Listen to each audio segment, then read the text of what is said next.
Howdy, my name is Douglas. I'm a senior penetration tester here at Red Siege, and in this video, I'm going to be talking to you about a handy tool that I love to use during every single web application penetration test. Well, as of recently. This tool is FFUF. But before we dive into FFUF, we must first take a brief moment of silence for the amazing WFuzz. I've used WFuzz for like the last 8 years. It is an amazing tool written in Python by X Mendez, and it hasn't been updated in 5 years, I think now. But the Python dependencies are being updated almost seemingly on a daily basis, making it harder and harder to get the application to work whenever you're downloading it or cloning the repo and getting it to work, even in virtual environments. There's a lot of hoops to jump through. I also noticed that X Mendez let the WFuzz domain lapse, so I had to find a new tool or write my own, and who has time to write their own in their 40s? So I found FFUF, and it matches the WFuzz functionality in the sense that we can fuzz any aspect of the HTTP request. And we also have that amazing ability to match data that's coming from responses or filter out data that's coming from responses. The filtering aspect of these tools, both WFuzz and FFUF, are incredible. They'll save you a ton of time during your assessments. So what does FFUF actually do? Well, as I said before, it allows us to fuzz any aspect of the HTTP request that we're sending to our in-scope target web applications, right? And why do we want to do this? Why do we want to do all this fuzzing? Well, again, it's just going to help us reveal user input validation issues. And if we consider what is user input to a web application, we could say that the entire HTTP request is user input, right? Because those could be forged using Python, and the web application is accepting those from the user. But typically, we limit the fuzzing to areas of user input such as like HTTP headers, cookies, HTTP GET parameters, post data parameters, values of all parameters, and very specific aspects of the HTTP request that's essentially not going to break the HTTP request. So fuzzing is very important, and now we know that we can fuzz any aspect of an HTTP request. How is this going to help us? Well, consider this. If we're fuzzing a very specific area of user input, would vulnerabilities typically arise from invalid input placed into that, say, an HTTP GET parameter? Well, we can consider client-side attacks. If the user input's being reflected into the application from the HTTP GET parameter, we may also uncover something more devastating, such as SQL injection. But now consider this. What if we just wanted to perform something as simple as user enumeration? So for instance, we wanted to create a list of valid users for the application so we could perform password spraying. Well, guess what? FFUF will allow us to do all of that simply from the comfort of our command line interface. Another powerful feature that FFUF offers us is filtering and matching. So for instance, if we wanted to only show all of the HTTP responses that had a status code of 200, then we could pass the argument -mc space 200 to FFUF in the command line, and we'll only see the HTTP responses that have a status code of 200. Now, if you wanted to only see all of the HTTP response codes of 200 and say 403, then we can use a comma-separated value as the argument to -mc. So we would do -mc space 200 comma and then 403.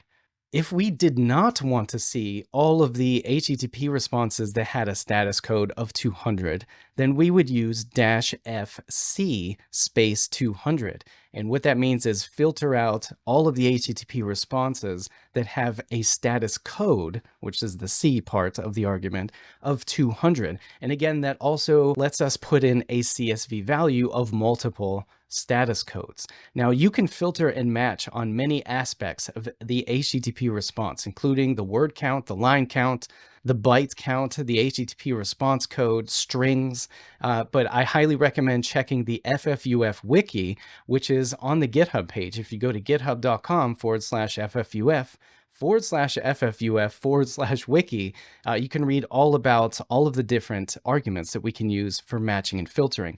And again, matching and filtering is super powerful because it allows us to zero in on exactly what we're looking for. So one piece of advice that I'd like to offer on filtering and matching and saving time and bandwidth during your assessments for web application penetration tests is to use a control file. I just call it a control file. And it's a file that consists of in between 5 and 10 like SHA-256 strings that I know will elicit responses from the server that I just don't want to see. That way I can build my filters around that. Okay, so before we dive into a simple demonstration on how to use FFUF, I'm going to show you how to install FFUF. So as you see on my screen here, I do have the target web application here, which is located at localhost. And in this tab, I have the GitHub page, the repository where FFUF lives. So what I'm going to do is I'm just going to copy this URL here. I'm going to go to a terminal. You can see there's nothing in this directory here. And I'm going to do git clone. I'm going to paste in our repository here. I'm going to cd into the repository, and you can see all of the files were pulled down from GitHub. And all we have to do is type go build, and finally go install. And now if I type FFUF, you can see that it's installed. Okay, so now that we know what FFUF is and what it does, and we now have it installed, let's dive into some demonstrations. Before doing so, I just want to show you that I do have some bash environment variables set up here in my gold image. And this just makes things easier for me. So big cust means it's just big.txt and it's customized. So over the last, I don't know how many years, I've just been adding more and more words to it after every single assessment, because honestly, when it comes to web app pen testing and fuzzing, word lists are very, very important. Also, I have a user agent. I'm trying to not be sus. So here you can see me using this Mozilla 5.0, Windows NT 10, like Windows 10, Win64, just if you're not using a user agent when you use tools, who knows what's being sent along with it? Like SQL map, Nick2, WFuzz, derb. It's very easy for your clients to filter on that stuff because the user agents are probably being logged somewhere on their end and probably slurped into some sort of log event manager like a SIM. And finally, here is my control file. Again, this is 5 SHA-256 strings that are the result of the output of 1, 2, 3, 4, 5, 6 through 1, 2, 3, 4, 6, 1. So the first demonstration we're going to do is a very simple files and folders enumeration task. So I'm going to type FFUF, and I'm going to type -u, and that's going to be our URL argument, HTTP 127.0.0.1 /, and here's where I'm going to define my insertion point using all caps FUZZ. Now I'm going to add a header -H, and I'm going to put in double quotes user agent : and then I'm going to put my user agent string here. Again, we're not going to be performing any filtering or matching because we're using our control file. So I'm going to type this control.txt. And that's it. I'm just going to hit enter. And what's going to occur is that FFUF is going to read the control.txt file first. And for each one of these values that you see right here, it's going to create an HTTP request to the target URL, which is 127.0.0.1. And it's going to append the value to the URL because that's where we defined our insertion point with FUZZ in all caps. So we hit enter. And the output of FFUF shows that the progress, 6 out of 6 attempts are done and the job is complete. 1 out of 1 jobs is complete. Now, we're not seeing any output just simply because by default, this is the response status that FFUF is looking for.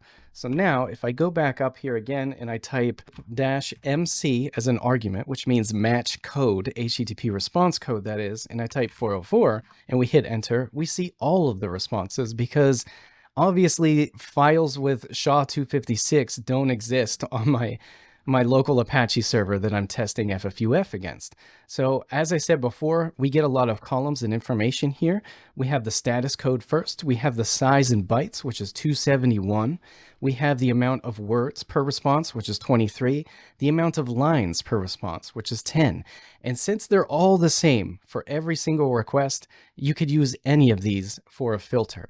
And the reason why I'm telling you this is because you're going to come across web applications that don't really adhere to HTTP. That's just a thing now. Some web applications, actually most of the web applications that I pen test, return an HTTP response code of 200 for everything, whether the file or folder exists or not. So the filters for that type of scenario are very powerful. So finally, let's go ahead and perform a full-blown files and folders enumeration against my local server here, 127.0.0.1, using my entire big.txt word list.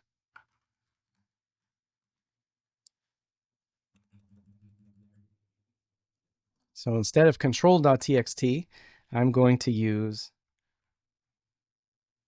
big.cust. And again, that is just an environment variable, which is a path to my big.txt. We're going to actually filter code 404 because we don't want to see 404s. I'd like to see 403s because then I can use a tool like BYPXX against it. And I also like to see redirects because that just simply means the application has handled those types of requests. I love seeing 500s also. So I'm only going to filter out 404 here. And another thing that you may have seen in the output whenever we ran this previously was that it wasn't very report friendly. So what I like to do is add -s to the entire command. And what that's going to do is silence a lot of noise. So you're going to see it's just going to show only the results that match either your filter or your match argument, which would be -fc for HTTP response codes being filtered, or -mc for HTTP response codes being matched. And as you see, we found 3 files here. These could be directories. So let's go ahead and try one. If we have server status. Yay, look at that. If I were to see one of these pages during like an external network penetration test or a web application penetration test as being exposed to the internet, I would call that out because there's a lot of juicy information that comes in this. But anyways, the next one is secret. Hey, look at that. There's a text file. And it looks like the text file has username and password in it. So that's it. The web app pen test is done. No, I'm just kidding. The goal isn't to become admin. You know, the goal is to find as many vulnerabilities as possible for your clients to remediate, to make their client and user data much more secure. So our next fuzzing example we're going to be doing is parameter mining. So we're going to look for undocumented HTTP GET parameters, just to start off with an easy example. And we're going to be using this staging.php page that we found. So I'm just going to alter the URL argument here. I'm going to put a question mark, and I'm going to put my fuzz keyword right there. Again, this is going to be the insertion point. I'm going to put equals, I don't know, anything, foobar baz, right? And again, we're just trying to identify the parameter itself, not the value. So I'm going to use my control file here. So we're going to do the word list of control.txt. And I think that's it. I'm just going to run this as it is because what we want is size here. So what we can do next is use that as a filter. So I'm going to change my word list here back to big.cust. And we already have our user agent. We have our URL. We're going to write our filter now. I'm going to filter on size. So I'm going to be using tacfs and then 516 because that, let me just make this a little bigger. You can see that was the size of the response right here. And then finally, I'm going to put the tacS because I only want to see the responses that cause some sort of change on the back end to make the HTTP response either larger or smaller than 516 bytes. We're going to hit enter.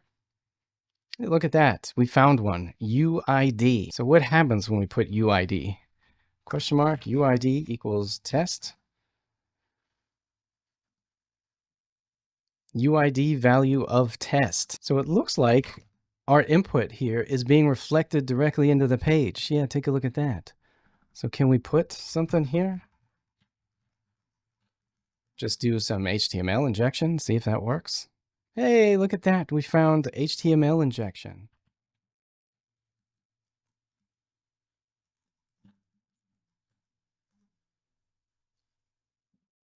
We also found cross-site scripting. Take a look at that. That's kind of nice. So we have successfully used FFUF for parameter mining, and we identified an HTTP GET parameter that was undocumented, and it led to a very serious user input validation and sanitization flaw. Okay, so for our final fuzzing example, we're actually going to fuzz HTTP headers. And again, we're just trying to get the application to elicit a response due to our fuzzing input that doesn't match the typical usage of the application itself.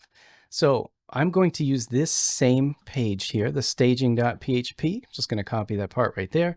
We're going to type FFUF-U, put in our URL here, and I'm going to do a -h, right? And then inside here, I'm going to put fuzz : and then I'm going to say, I don't know, foobar baz, right?